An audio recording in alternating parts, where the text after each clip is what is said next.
So let's kind of start officially. This is our third studio photography insights hangout with me, Koloskov, and Dave Nitsche.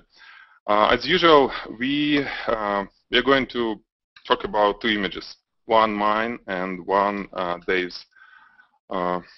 Also, who we have? We have Anthony with us. We have August. Sorry if I pronounce names wrong. And we have the Weffer, right? Yep. How are you guys? Good. Okay. So Dave, let's start from your image. Let me show it. And we're gonna start from screen share. Let's start from desktop. Okay, so we're gonna talk about this one. Yeah. This very cool. Actually, I pick it up, right? Yeah. This one. Yeah, because it has different surfaces, and well, I have several questions how we did it. So let's start. Just tell us how we did it, and we're gonna ask you if we'll have some questions. Right? Well, you know, the first thing I always get when I shoot something like this is I can't tell you how many times I've heard, "Is that a render?" You know, do you use 3D software? But I just wanted to dispel this myth. First of all, there's the gun, and there's the little spinny thing that went with it. What is this? Is it comes with a gun? What kind of thing is it? Oh, that's just, it's an airsoft gun. No, not the gun. The thing that you just showed me. It's like a magic 8-ball, except a little rotating thing. It says on it yes, no, pray. Yeah, so it's a decision maker. So it's got a little red ball. So when you spin it, wherever the red ball lies, that's what you use. I've used that for business every once in a while, just on a wing and a prayer. The stuff is real. You know, I don't know how to use software. I wish I did. If I could render, I'd be the happiest guy in the world. So I try to make my pictures look like them as much as I can.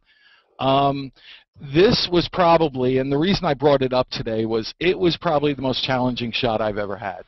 You've got this thing, which is, you know, chrome, shiny, reflective, rounded, you know, all sorts of flat and round surfaces in chrome, and then you've got this, which is the same thing, you know, just really shiny and reflective. And I've tried to play with stuff like this before, but this was the first shot that I really went after. And through it all, I mean, it took me hours to take this picture. I'd be lying if I said, yeah, I set it up, and 5 minutes later I had a pick. Can you pull that picture up for a second there, Alex? Yes, sure. Let me share my screen, and I'm going to share this. Okay. Lots of interesting things going on here. First of all, with the exception of the little starburst in the middle of the pic, in the middle of that little round ball, there is no direct light on this picture. It is all bounced. There is the only way I could control the reflections in this thing was to just get a ton of foam core. If you see in the top of that little round ball, that shape, what that is, that's a piece of, I don't know, probably 20 by 30 foam core suspended over the piece with a couple of speedlights bounced into it and set up so it's symmetrical within the piece itself. Real easy to just bounce light and use foam core, really hard to get it symmetrical and looks like it belongs. There was a piece of foam core left, right, and under that also had bounced light on it.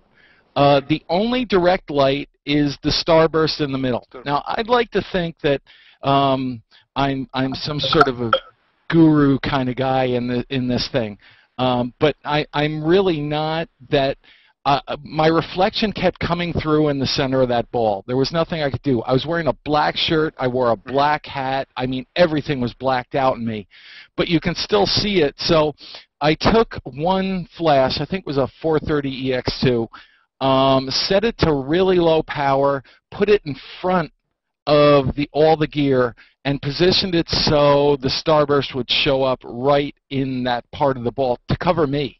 I'm not, yeah, I could have just gone in there and probably photoshopped myself out, but I think this picture was more of a test for me. To see what I could do, to see if I could make it work.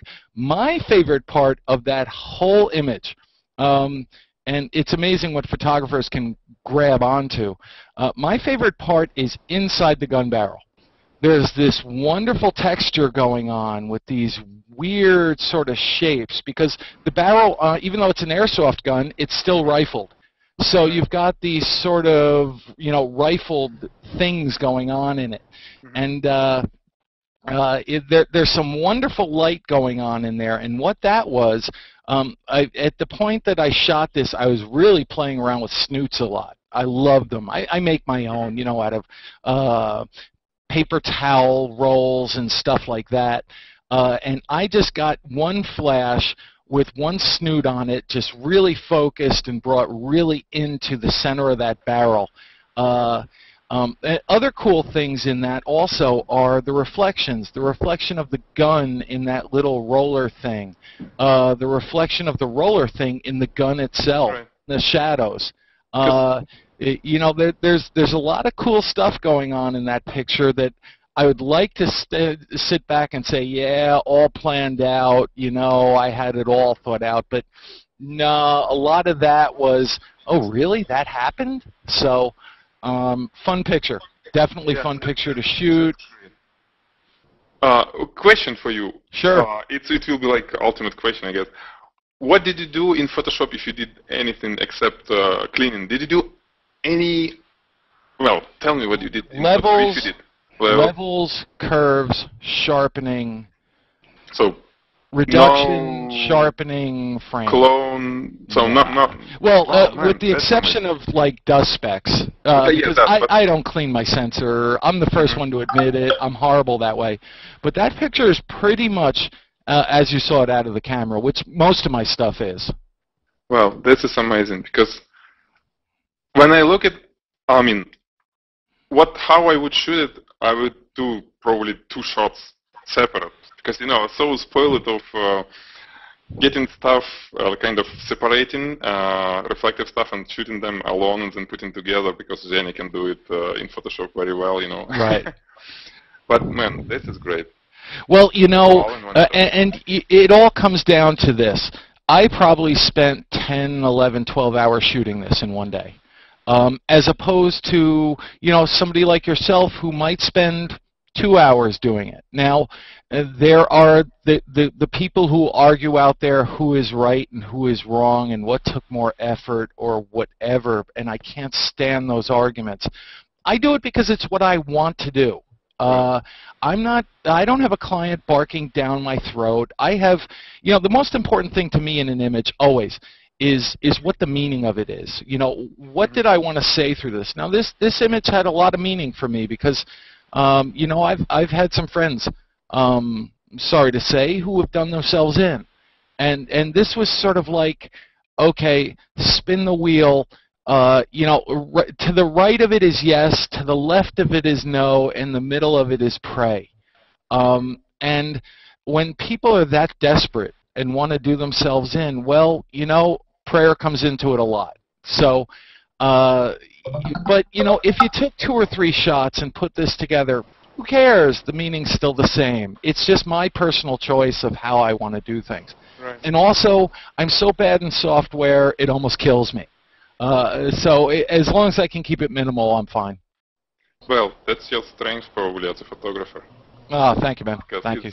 It's like I said, it's very easy to, you know, knowing that, oh, you know, I can fix it later, or my the post-production person can fix it. So you just kind of become lazy photographer. Well, you know, I've had a lot of shots where I've sat down at the computer and had something that I thought was good, and then you know, the second I start creating additional layers is the second I start saying, okay, I got to go back in and reshoot it.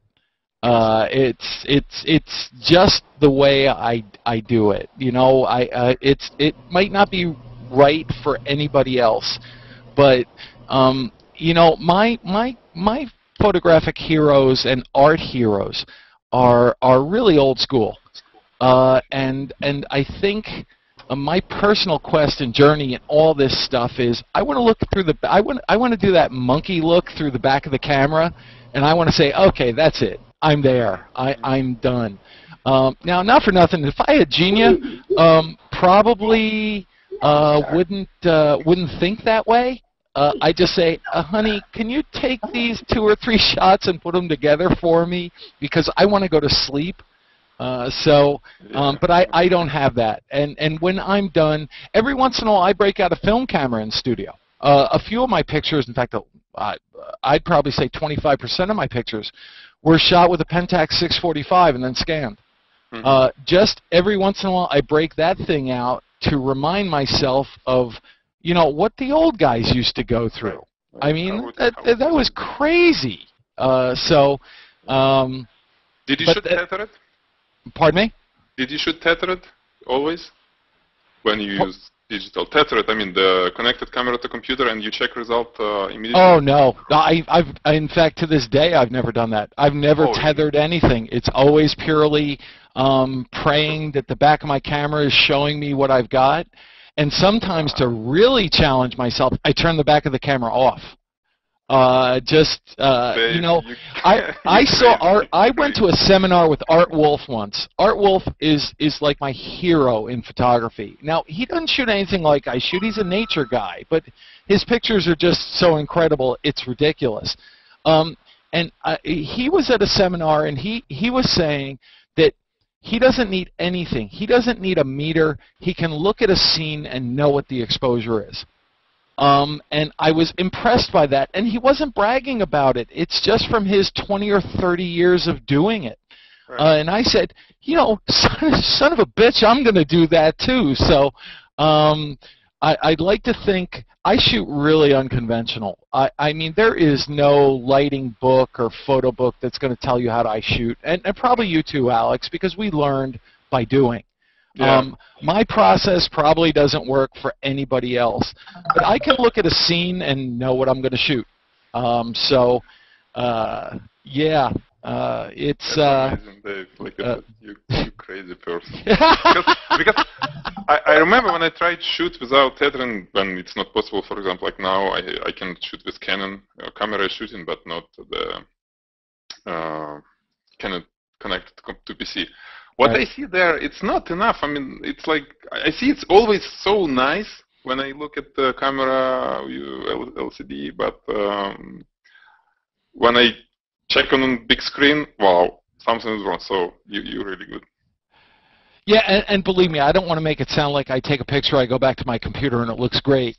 Tethering would probably make my life a lot easier, but I don't know. There's, you know, I had an argument with somebody online the other day about this that said, the person said the only thing that matters is the final image. And boy, where I come from, I don't agree with that. The only thing that matters to me is the journey to the final image. When that image is done, I'm let down. You know, okay, I have an okay picture, and maybe people like it, maybe they don't. But boy, I have fun shooting, man. I mean, this is really what I love doing. So when I'm done, it's like, now what next? So the final image isn't the only thing that matters. It's the journey to the final image makes a good image. It's not anything else. So that's why I do the crazy crap I do, I guess. That's great. Thank you, Dave. Anyone has questions to Dave about that image, or because now I'm going to do my part.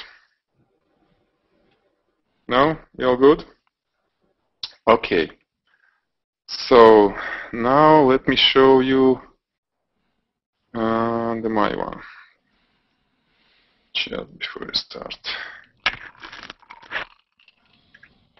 Okay.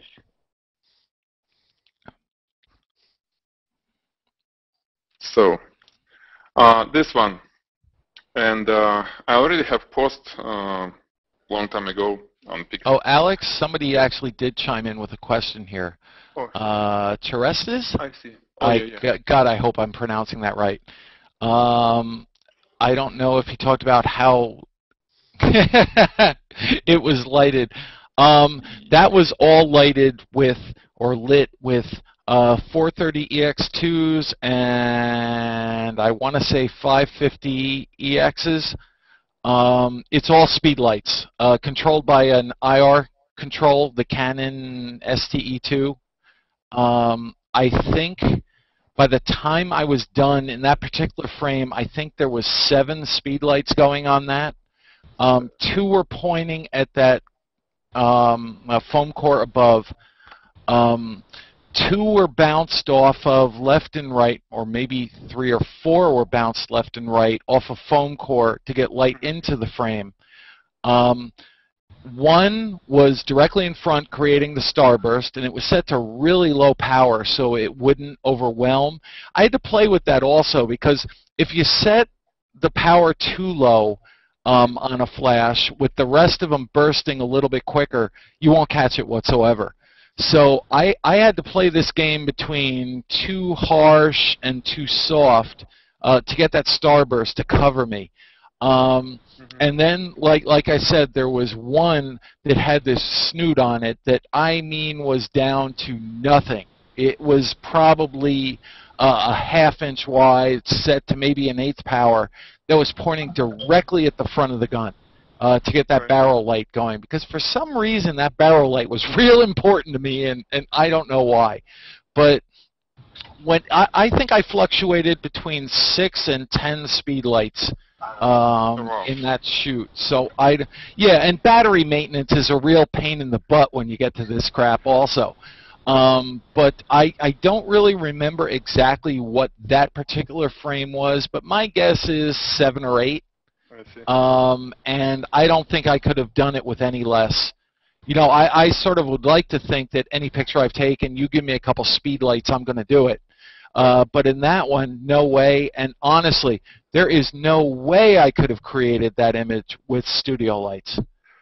Why not studio? Because I needed the size of the speedlights to stick them where I want to. I see.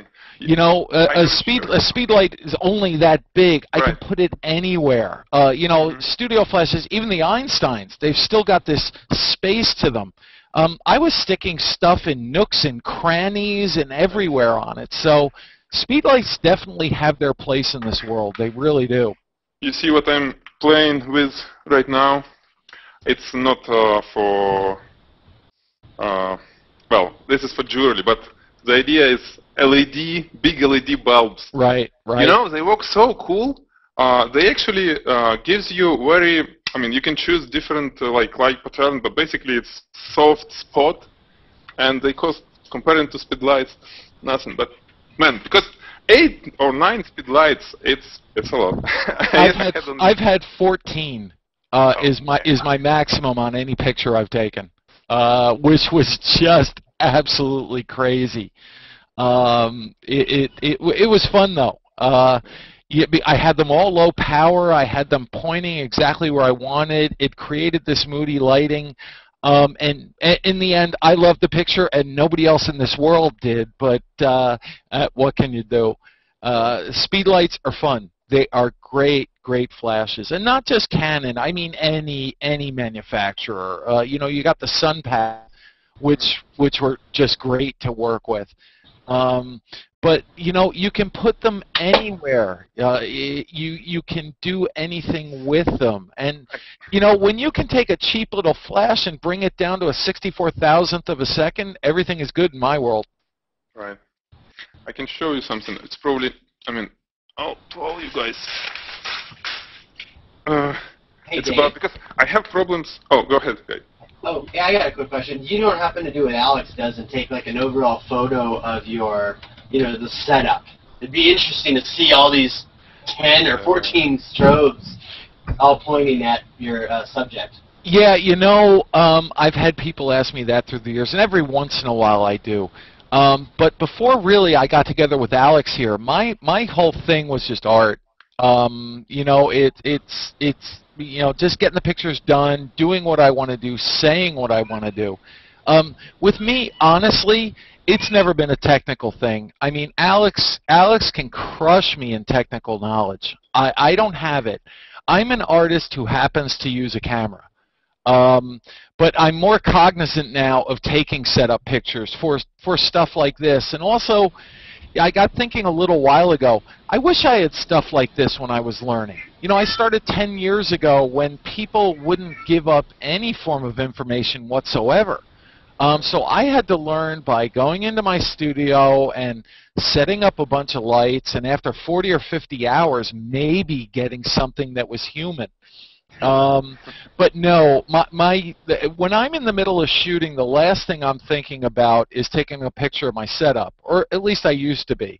And anyhow, if you've seen some of my pictures, you know that stuff is usually hung by fishing wire and all sorts of crap, and by the time it comes to take a picture of the setup, everything's crashed down on the ground anyhow. So I'm more cognizant of it now, and I'm going to do more of it because I don't want people to have to go through what I went through to have to learn this stuff.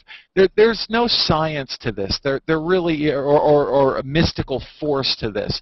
There's some basic principles that everybody can learn. The problem is, how do you learn?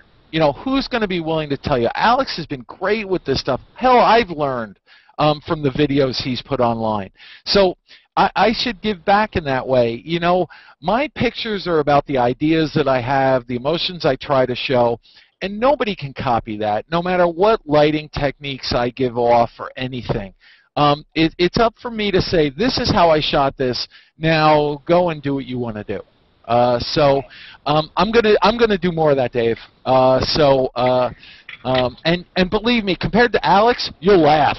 The setups that I do sometimes are just. It's not about setup, Dave. It's about outcome. So. Well, I'm a fishing wire duct tape kind of guy. We're all the same. Yeah. And you're right. That it really is Well, I've probably babbled on enough now. Let's get to yours because I want to hear about this image because I remember the first time you put it up, and I'm like, okay, really? So pull that thing up and start talking about it, will you? Okay, yeah, sure. This one, right? So this is my probably first experiment with light painting in studio. I was kind of playing with my flashlight outside some time ago, but that time we thought, what can be done with just one light source, which is flashlight. Well, honestly, it's two different flashlights was used here. But anyway, so I'm going to show you first. I'm going to show you what kind of flashlights. First, I got very small, not exactly like this one, but last time I've seen it with kids, so probably I won't be able to find the original one anymore. Anyway, just regular flashlight, LED. LED is not really good because in many cases LED beam has not kind of equal color temperature across that circle. Usually it kind of has halo, which is kind of bluish or purple a little bit, which is not good. So I found the one with, it was Fender lens in it, and it was giving nice kind of just a circle without much color differences. And then I did this, right? Just black paper tube with lens. This little lens, it's enlargement lens. I got it on eBay for like maybe 50 bucks. It's Rodenstock, Rodagon, some lens, 80 millimeters. So by closing aperture, I can easily change the shape and the output of the, power output of that guy. And well, we put a composition and we start shooting. Let me show you how it was. I'm gonna open. Well, I do just screen share. I'm gonna open Lightroom with just raw images, set of raw images. Obviously, we started from this one. This is a shot of color checker, right? Let me jump back, sorry. So I need to make sure that I can maintain correct color. And then, well, I don't know what it was. It was probably just regular lamp. And then I start shooting, pointing that light gun, I would say, to different objects just to see how it looks. So I was playing like this. I was, you see, all that kind of different, just to learn how it looked. The exposure was long, for probably 15 seconds, 15, 30 seconds. I don't remember what kind of aperture, but it's easy to set up aperture and shutter speed, and then adjust the light to fit in that exposure. So one more thing, when I start shooting the label, I found that if I just lit it from a front, you see it's just the paper, nothing in it. But if I lit it from the top, very sharp angle, you see we see a lot of texture coming from that label. So yeah. It was probably one of the first shots. The label, and then we got those little candies. I was highlighting them one by one. Where are the shots? I'm not sure, but probably some of them here, some of them are here. It's kind of compared. And then we did that kind of shots where I was pointing lights behind the bottle. But I can tell that I like them, all of them. So what I did is, let me show you how it looked like. I got that flashlight, which I'm going to show you in a few seconds. And I was using like wave movements behind the bottle to create like a flame. You see? That big light, big flashlight with probably like 40 LEDs in it. And I was just pulling it like this. And let me show you that flashlight. It's, oops, looks like it's broken. So it's just regular auto something. So How many lights like do you this have? behind the bottle? Oh man, many of them. Maybe like 8 or so. They're cheap, and like I said, I got this one for $10. It's my last one, and it's cool. You can focus it very easy to, you see. Yeah, sure. And it costs nothing. I mean, and it's very bright, and it just, I don't know. I'm kind of crazy guy about this little lights. And now let me show you last piece of that.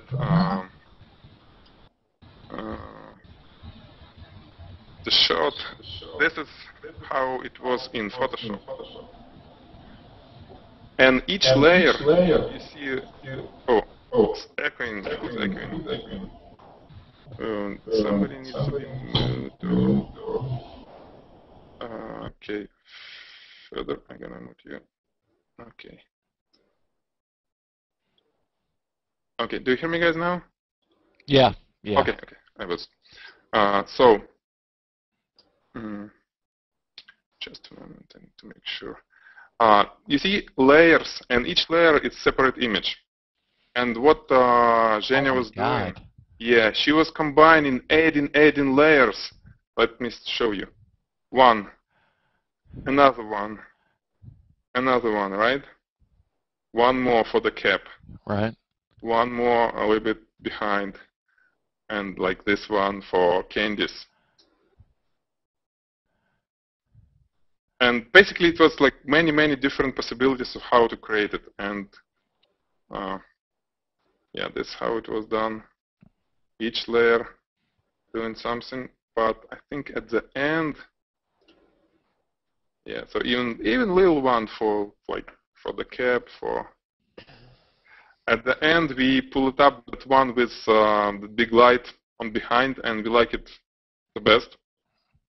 So that was the last one, which probably finished everything. Yeah, almost. So.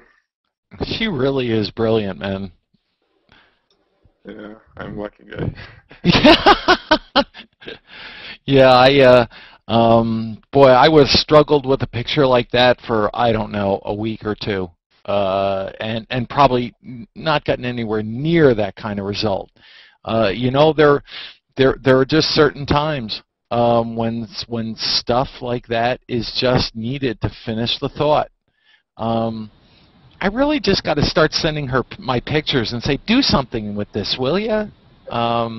And maybe I'll start doing that soon. Tell her to get ready. With that light painting technique? Or just anything I do. You know, I'm very limited to what I can do by my limitations. There are so many more things that I want to do that I really can't. You know, there are limitations to what you can do with a camera. I don't like to admit it, but there are.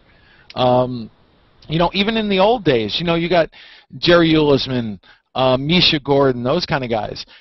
You know, they still went and did the whole conventional masking thing and would take months to create a single frame. Misha Gordon said once that some of his pictures have 100 negatives in them. And when he blows them up to 3040 or 2024, it will take months to create one print. But, you know, he's like my hero through all this stuff. So either I need to start taking lessons in Photoshop, or you know, Genia can bill me. Or yeah, you can find the post-production guy or girl. Because absolutely. Most of the photographers, the big ones, they don't do post-production. Yeah. You can do everything. You can be good at everything. Yeah. Usually, you'll be better at something.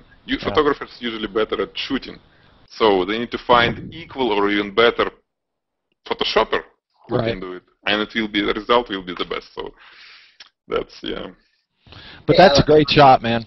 Go ahead, Dave. I'm sorry. Any questions? Oh no, yeah, I was going to ask you, Alex, on that shot. Were you obviously probably did you keep the focus, the focal length the same for every single shot? Oh, yes, everything was completely like still. Camera, nothing got changed. Even exposure I didn't change. Oh, so you left everything exactly the same. So exactly the same. For every shot. Yeah, if I need, because you see, I can always get light a little bit closer, so it will produce more light, more reflection, and it will fit in the same exposure, right? If I need less light, I just back up, or I can cover my light with something to reduce output, or it can be actually variable output LED flashlight, right? Okay. But yeah, you can't move anything, and I better don't touch camera even to change exposure. Yeah, I mean, were you using a remote control, like a wireless, or were you using a tethered remote, or just capture from Lightroom? I think it was just wired trigger, just a regular one. But I was always shooting tethered, and I was closing the laptop because it was no lights in studio, right? Completely dark. Turning the light and then pushing button. I mean shutter. Yep. What is this little one? It's yours.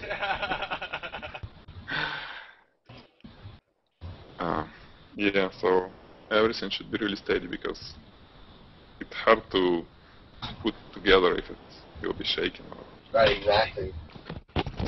Tell me, Alex, between shooting and then Genia's time, how much time was put into this image? Just a moment, let me mute. Oh, I'm sorry. Yeah. Okay, for a moment. Okay, Dave. Sorry, ask me again, please. How much time did you put into shooting this, and then how much time did your wife put into putting it together? Well, I can answer my part, definitely. I think we shoot in maybe like in 4 hours, maybe 5 hours. I'm not sure if it was the same day, because usually it works better sometimes, like maybe not usually, when I shoot and then we sit, we review results together, because I see one thing, Yeah. and I come and say, oh, you know, here is something which I just didn't notice when I Right. was shooting and checking my images. And next day, or maybe after a few hours break, we go back and shoot again, add something. Because you see, in light painting, it's like layers.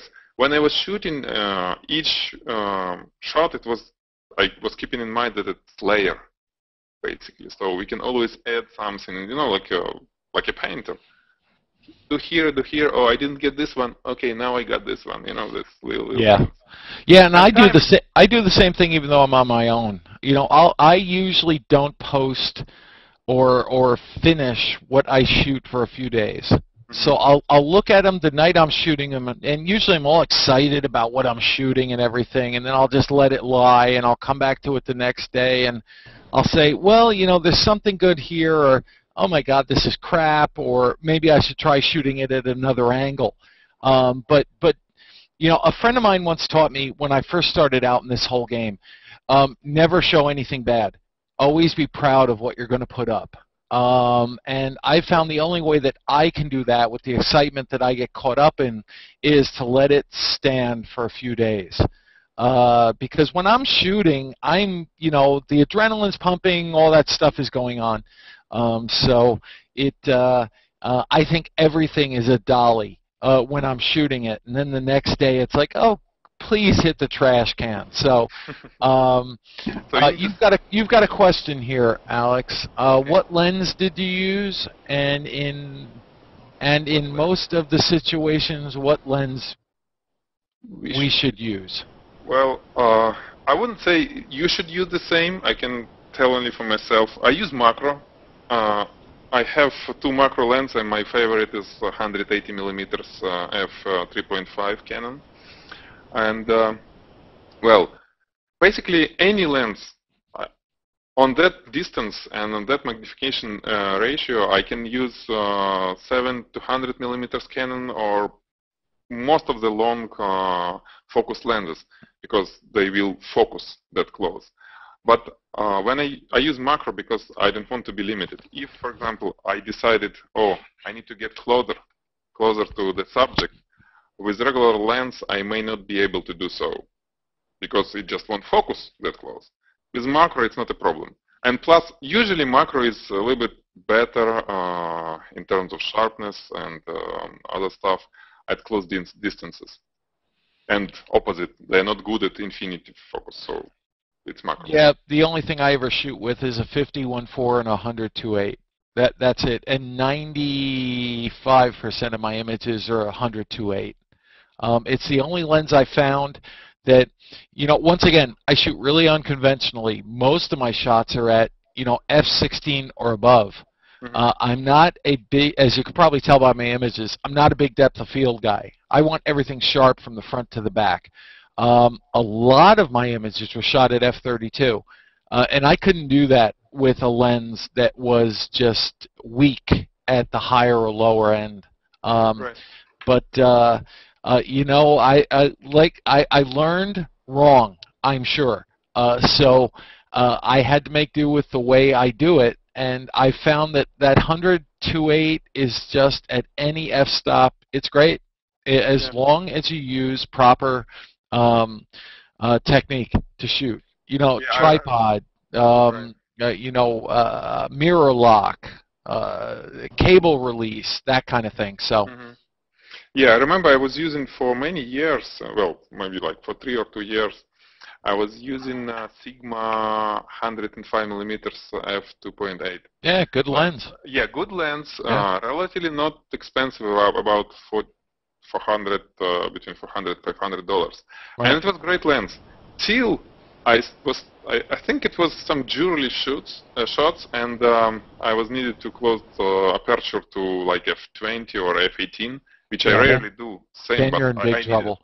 Yeah, and that was like, bam! It was completely useless images. Yeah. No contrast, no sharpness. And I said, where is my lens? So that's when I upgraded to 180 millimeters, and this is where difference came. basically at f.8, most of the lens will be really sharp. Yeah. If you take between 500 and 2000 lens, all of them will be really, really good at f8, f6.3 or whatever. But go f20 and you'll see big difference. Absolutely. Okay, you got another question. When you shoot a product, do you start with a concept asked by the client, or you provide your own vision of the product? Well, it all depends from client, from assignment. Obviously, I kind of like to provide my vision, but in many cases it's not needed. They have, I can tell you like this, the lower level client, they usually don't know exactly what they need. They need something nice with some kind of ideas, and that's where I can help them. More expensive clients, more like, let's say, advertisement agencies, usually they come with very clear idea, even with sketch, how should image look like and what I should deliver. They know exactly every drop or whatever. So, and that I can only suggest something sometime or show maybe alternative way to do or to present something, but usually I just shoot what they want.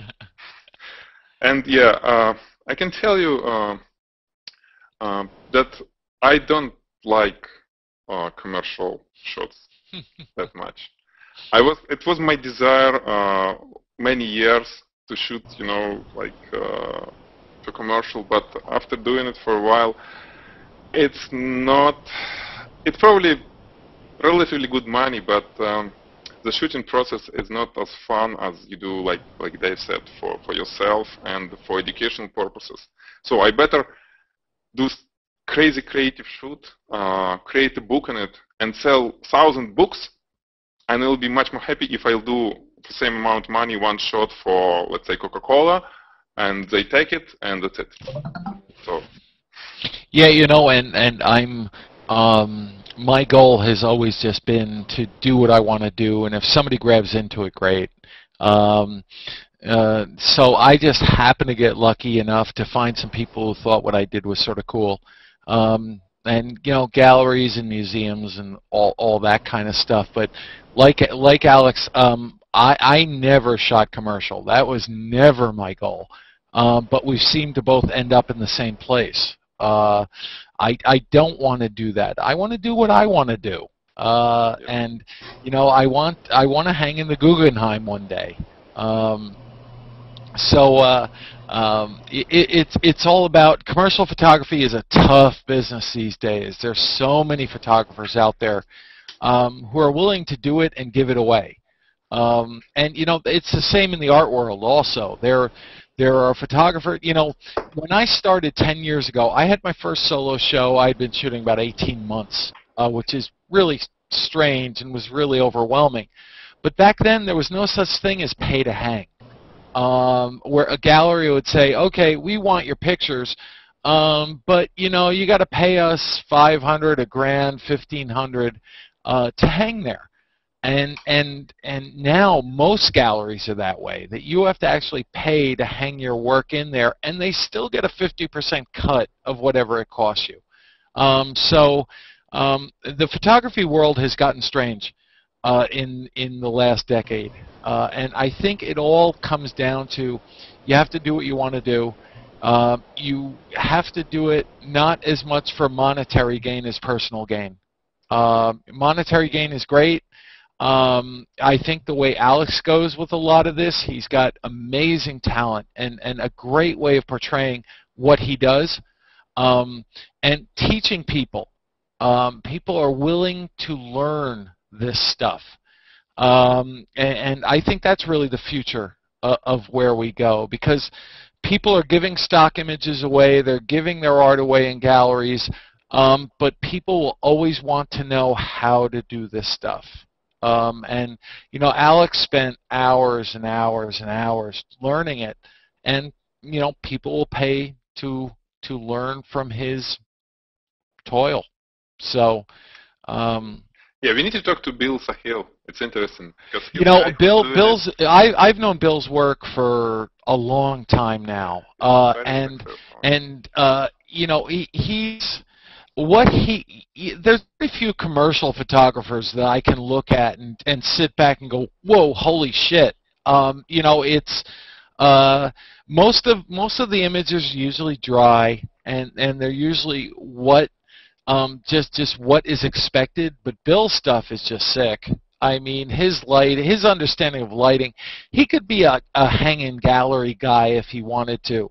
But you know, I've been looking at his images for years now, and he's just brilliant, man, just brilliant. Yeah, we'll have him. I'm sure we'll have him on one of Hangouts. It'll be pretty interesting. So, any other questions, guys? You got one. What is the basic concept? What do you apply on every product shoot? Wow. Good luck to you on that one, man. I think I didn't get it. Sorry. What basic concept to apply? I don't apply any concept. I'm just shoot it. No concept. Sorry. Hold on. He's typing and follow. Oh, he means lighting. So if I were to guess, I think he's asking, okay, is there any standard that you start shooting from? Or is it just solely for the product itself? Well, yeah, no standards. I don't know them probably because I never learned this stuff. I don't know. But yeah, I usually look at the product and I start thinking how gonna shoot it and the way the client want or I want to get that shot. And basically everything starts not from shooting and lighting. First we sit with Jenny and think what we can shoot, what we can do in post-production, and keeping in mind what we can do in post-production, we can adjust in how we're gonna shoot it. It can be separate photo session or one photo session and that kind of thing. But yeah, I just need to see the product, to know what should be done, and that's it. Then I start working. And lighting, I can show you. I don't know. I already probably told it some other day. I have this little trick when I have, let's say, I don't have much time and I need to shoot something. I have it on a table or whatever in front of me. And it's, let's say, glossy, something very crazy shaped thing. What I do, I have this kind of light. I put white paper here. So it's a little softbox-like thing. I turn it on. I sit between camera and subject. So basically, I'm looking from the camera angle. And I go around subject with that light to see all that reflection, whatever it creates, and kind of remembering position of the flashlight. So I'm thinking, oh, you know, here it could be cool to have softbox. Here, something bigger. Here, something little one. So it's kind of sketching the shot, the lighting setup in my head. And then I can start building already knowing where it should be. But well, you know, one of the greatest pieces of advice I ever got from a friend of mine, Mike, again, was, you know, commercial photographers tend to be locked into a tripod all the time. And Mike told me, take the camera out of the tripod and walk around the set and look at what you're going to shoot. And when you find the angle that you want, the perspective that you want, put the camera back in the tripod and then make the set look like that. And that was one of the best pieces of advice I've ever gotten. It wasn't just, okay, make the set look what you want. It's try to find what you want. And that's helped me more than I can even begin to express. Because you can't always envision it in your head. You want to, but you just can't. You know, get the camera out of the tripod and walk around. And look at all angles, no matter how crazy it might be. Give it a shot. Who knows? You might actually be walking around and then say, "Oh my God, that's perfect," and let's go for it. I can only add this is great, and but I probably never did it. You know why? Because if it's commercial, they tell you what angle should be used. Yeah, exactly. I remember how it was crazy. I was shooting stuff for Walmart. You know, just simple irons, kettles, mixers, coffee makers, that kind of stuff. Right. Kitchenware. Even though they look pretty like simple, but the lighting wasn't simple at all because it was a lot of glossy stuff and they were dictating exact angle, and sometimes it was so crazy because if I go let's say a little bit lower, that stupid reflection from a camera disappears. But I can't do this. It's like 5-degree angle. I said no, it should be exactly this way, and I had to fix that. No wonder you got out of that stuff, man. No wonder. I mean, that's just brutal. Yeah. Alex, do you spend much time just looking around eBay at what's available in LEDs? All the new stuff is coming from China right now. Well, not. Well, I did last few weeks. I've been looking for powerful LEDs emitters on eBay, but it was for my saltwater aquarium new one. I can build light instead of what I have in stock. I want to build my own. But for studio, it's things like this works pretty well. Basically, No, I just was asking. You showed one. This is one I picked up recently. This is a little 5-watt LED. It's a little miniature guy, very much like yours. Oh, I see. Only instead of having all the LEDs, it's only got 5, and each one is 1 watt. And so they're very, very powerful. This little guy, can you see him? Yes, yes. I haven't had time to mount him yet, but that's a 50-watt LED that puts out over 4,000 lumen. Wow. So it will light up the whole. It'll light up the whole damn studio. But I have to heat sink it first, and I haven't gotten around to heat sinking it yet. But you were also showing off. Yep. This type of thing. I buy a lot of the same toys, obviously, that you do. We don't get them from the same place. Here's the little guy that makes. Yep. There it is. But you can get these. This is like $3 or $4 on eBay, shipped directly from China with free shipping. Well, I would never do free shipping again. I bought many stuff for aquarium, and some of them was free shipping, some of them not. And it was 3 weeks ago. I got everything which was not free shipping, and it's still somewhere probably between China and US and ocean. The free, I don't know, it's like months or so to wait. But you're right, it's very inexpensive way. And you know what I really love? I love the idea of shooting with inexpensive lighting. You know, Alex, you started the same way I did. It was, okay, a house light, a flashlight, a match, a candle. I learned more using that type of lighting than I ever did using speedlights or Einsteins or anything.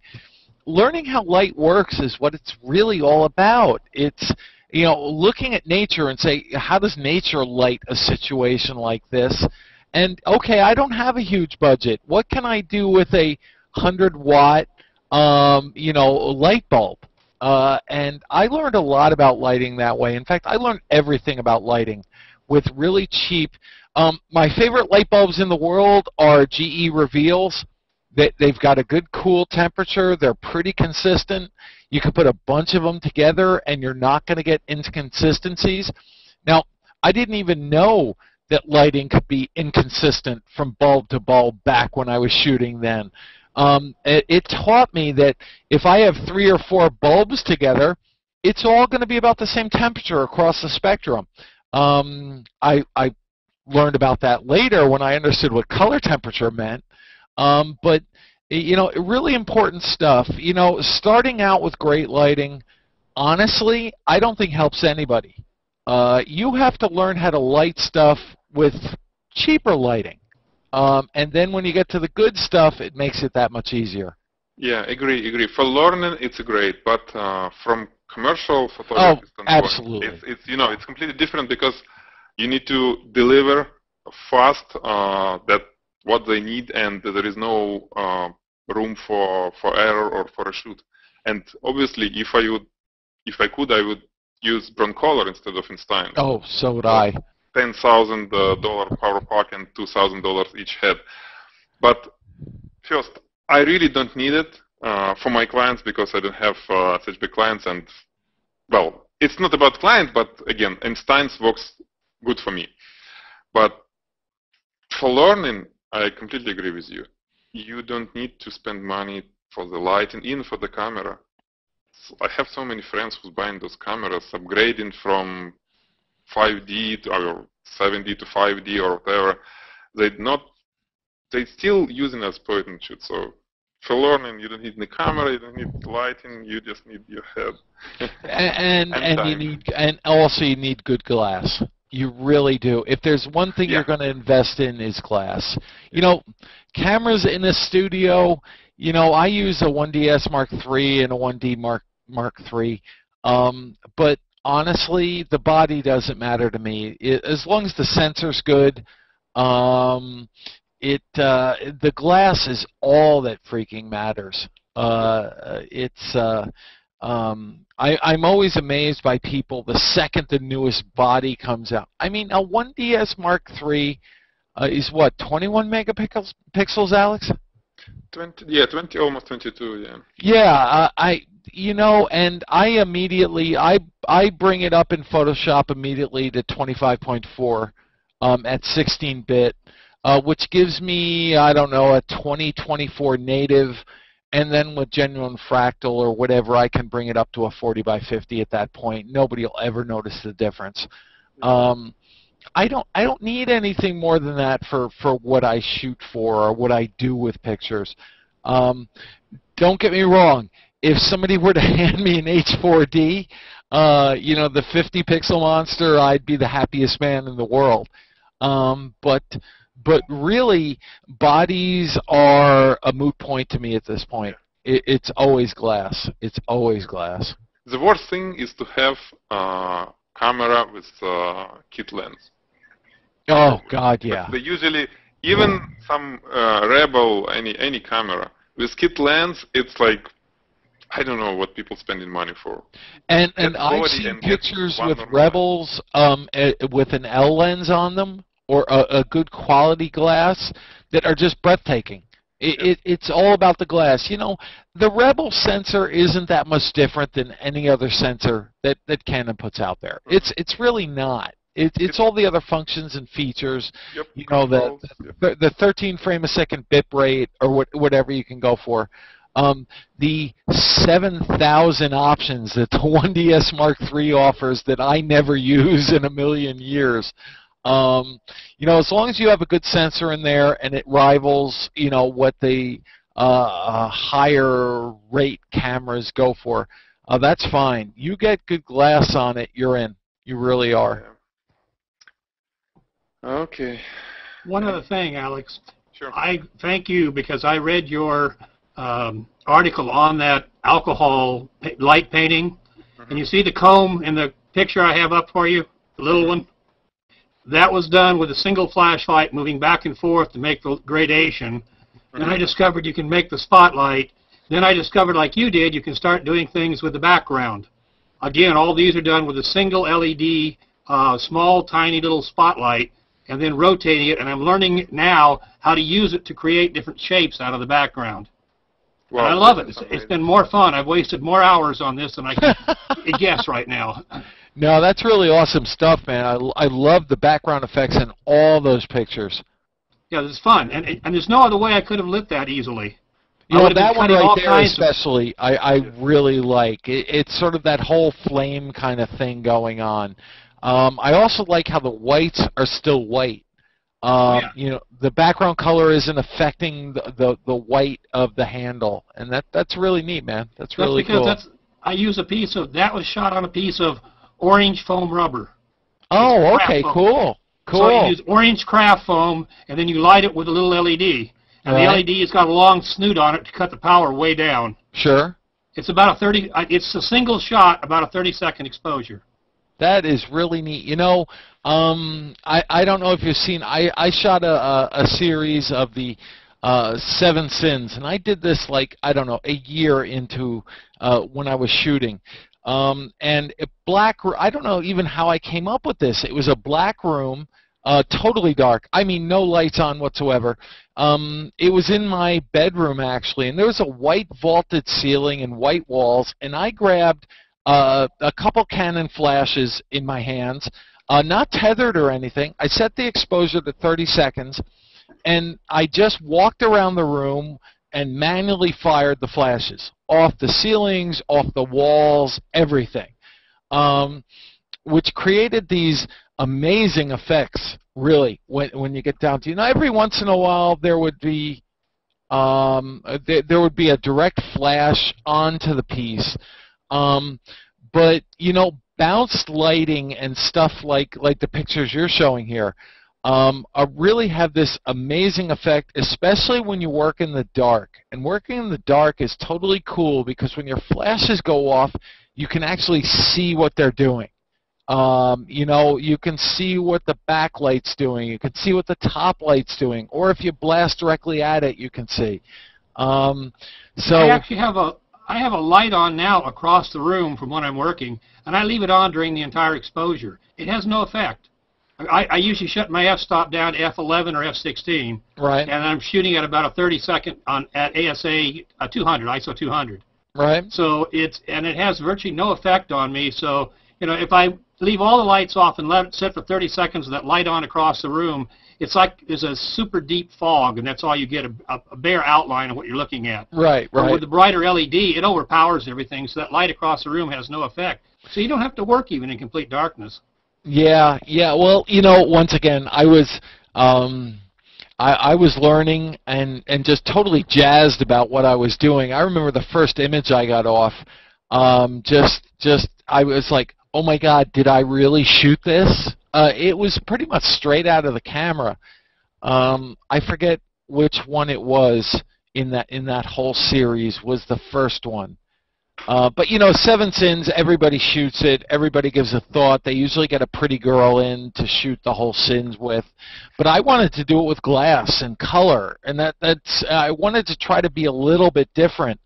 And I tried shooting it for months and couldn't get it until I was like, to be honest with you, I was really drunk one night, and I just turned the lights off and said, no, if I just opened the shutter and just started blasting light into it, what would happen?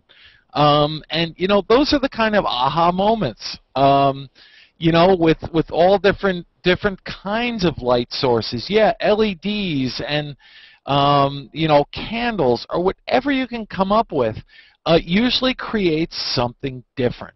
It's different than most people are using, and if you can differentiate yourself that way, it's a thing, man. It's all good. Yeah. Okay. We got nice talk. Almost an hour. Was an hour. Wow, I see Evan. Evan Tantum here. How you doing, man? Oh, you don't have mic? This guy was shooting with me for like, I don't know, almost, how many, 6 months? All this Godiva shot, that girl with water ball, we were shooting with him. Really? He's now in Australia. He's sitting quietly here. Let me bring him. I see him. I see him down there. He's the one with the smile on his face down there. Yeah, he's so quiet. He doesn't have mic on. But yeah, he's great. He's the best assistant I ever had, and well, it's found that he's just a great guy. He's my friend, but he's in Australia now, so we can't shoot anymore. But it was... There he is. Okay. We don't hear you, Evan. We don't hear you anyway. Yeah, Evan, your mic isn't working there, bro. Well, at least some noise, but not. Any better? Oh, there you go. There you go. It's a holiday down here, and we have some company, so I had the headphones in listening, and I was just kind of taking notes to myself. So, what made you go down to Australia, man? Women. Oh, God bless you. I like this guy already. I met him 30 seconds ago, and I like him. I'm here with my girlfriend now. I was up there with Alex's Godiva shots, and there's a couple of behind-the-scene things that we did that when Alex was experimenting with the paint, we were making the splash there with Jenna in the studio there. There's a great, I don't know, I've watched the video, but there's a great moment where Jenna gives up on the shoot and just throws the paint at Alex. And it's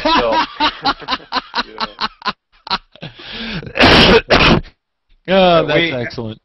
Alex and I, he's been just a tremendous inspiration, and I've kind of taken the whole creative light sources thing, and slowly started to rebuild studio stuff here and making diffusers from PVC pipe and what do you call it? Shower curtains, I guess, really to kind of give it shape. Because I can't buy like. No, do you do something like this? You remember? Yeah. This is a connector from PVC pipe. Yeah, sure. For policy buff type of stuff. I can attach softbox, strip box, right? I can put it on the stand, and it works. Well, let me tell you guys, the first diffuser I ever used was over a Canon 430, and guess what it was? It was a sock. It was either a sock or toilet paper. That was the first thing I ever, and I never even heard of a diffuser before. And it was just, okay, this light is too harsh. What do? I need to tone it down. So I either ripped the sock off my foot or grabbed some toilet paper and threw it off it. I mean, it's that kind of out-of-the-box thinking that works, and everybody needs to do it. You know, Alex and I have talked about this. Learning in school or learning through books is great. It really is. It would have saved years off my career probably. But the ability to just sit back and think about what you can do with light and how you make it work and what you do to cut it or what you do to focus it, it really helps to come from yourself. You know, to think. Because when you can start thinking about how to control light, you can start thinking about how to control everything. You know, Alex takes PVC, I take socks. It's all good, man. It's all good. There's a couple of times we were, Alex had built a few apparatus to try and create the twisting effects out of random bits from the Home Depot, and to actually see this thing in the studio and try and get it to work was quite the event there. And you never, you know, as long as you don't look at it as an obstacle and just keep finding creative ways to your solutions rather than out of the textbook cookie cutter stuff, it's the options are endless. Wow, great way to put it, man. Great way. Yeah. Okay, I think it was great today. Thank you. Yeah, you know, it's starting to grow a little bit. You know, the first week we had 2-3 people. Yeah. Yeah. Now we're starting to get more, and you know, hopefully we'll get Bill in to come in here and, you know, maybe create it more of a round table kind of thing as opposed to just you and me. You know, maybe maybe Jay will want to sit in sometime, or, you know, other studio guys who we can find out there, that it will be more of just not just you and me, but maybe 3, 4, 5 guys sitting around just talking about what we've done. I would have killed for this 10 years ago. I really would have. Yeah, that's great. Once in a while, hopefully we'll do some, like I did last time, some demo shot of some idea. But today I'm working on this do-it-yourself jewelry stuff. You see those LED bulbs, 120 volts, big one, like 20 watts bulbs, LED.